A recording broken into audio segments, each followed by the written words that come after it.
Speaker recognizes Representative O'Neill. Thank you, Madam Speaker.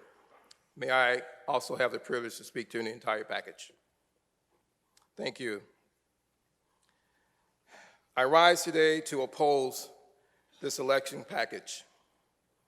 I want to give a little brief historical perspective, if I may, Madam Speaker. White men aged 21 and older who owned property were given the right to vote in 1776. The 15th Amendment to the Constitution removed racial barriers to voting in 1870, but states continued to practice voter discrimination and continue to deny Black voters a chance to participate in elections. The right to vote was extended to white women in 1920. It wasn't until 1965, Madam Speaker, after years of intimidation, murders, and advocacy, that the path to voting to the voting booth was cleared for Black people with the Federal Voting Rights Act of 1965. Just 8 days after Dr. Martin Luther King Jr. led a peaceful, and I emphasize, Madam Speaker, peaceful civil rights march in Selma, Alabama, then President Lyndon B. Johnson announced his intentions to pass a Federal Voting Rights Act to ensure that no federal, state, or local government could in any way impede people from voting because of their race or ethnicity. He signed the Voting Rights Act into law later that year, banning racial discriminatory practices in voting, including literary tests.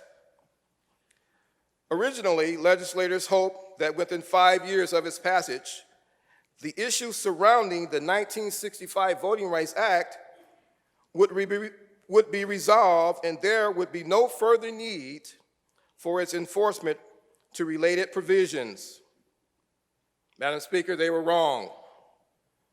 Congress had to extend these provisions in 1970, 1975, 1982, and most recently in 2007, this time for 25 years. Madam Speaker, now 56 years later, we find ourselves back here at the starting line of 1965 Voting Rights Act. I trust my colleagues will speak to the appalling motivations behind these set of bills. I would say they're heinous, regressive, suppressive, and discriminatory.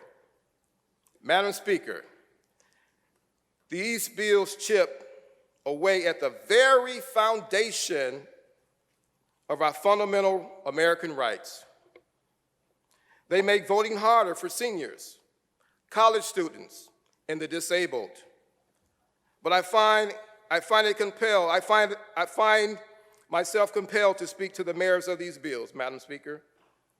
And I must say, I find myself to be a pretty level-headed guy, a collaborative guy, pretty understanding type of guy, you know, right and wrong. If I did something wrong, I'm gonna own it kind of guy. But Madam Speaker, I must say, these bills are bad policy for the very people the 1965 Voting Rights Act was created to protect.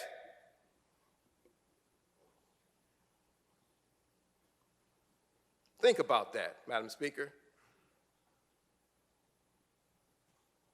One of the bills in this package would allow volunteer poll workers with no training, no expertise, to act as a gatekeeper between you and your right to vote. My vote is my voice. My vote is my voice. My vote is my voice. Madam Speaker, do you think someone with almost no training can assess, for example, how a stroke might impact someone's handwriting or just old age. And I'll add in here, my dad is 97 years old, skilled tradesman, plumber for all his life. Yes, his handwriting has changed due to arthritis. And I will also add, Madam Speaker, the handwriting of our 18 to 22-year-olds. From 18 to 22, when a young person starts to regularly sign his or her name, it changes. I know my name changed my penmanship and how I wrote my name changed several times, Madam Speaker. Your vote, my vote, shouldn't depend on the whims of one or several untrained poll workers. Again, I say, my vote is my voice. My vote is my voice. My vote is my voice. Madam Speaker, in Michigan, as you know, already has strong voter ID laws. Voters who come to the polls without an ID sign an affidavit or affidavit of identity under the penalties of perjury. A conviction of perjury can carry a sentence of up to 15 years in prison. This is a successful deterrent, Madam Speaker, I must add.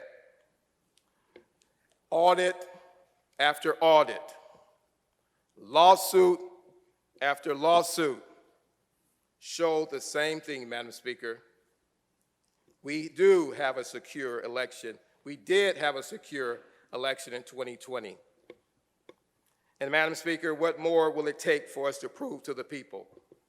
What more must we do? How much time must we spend? How many more of our rights will be taken away? American democracy works, Madam Speaker, and I submit to you today in closing, it's time for all of us to move on. Thank you for this opportunity to speak.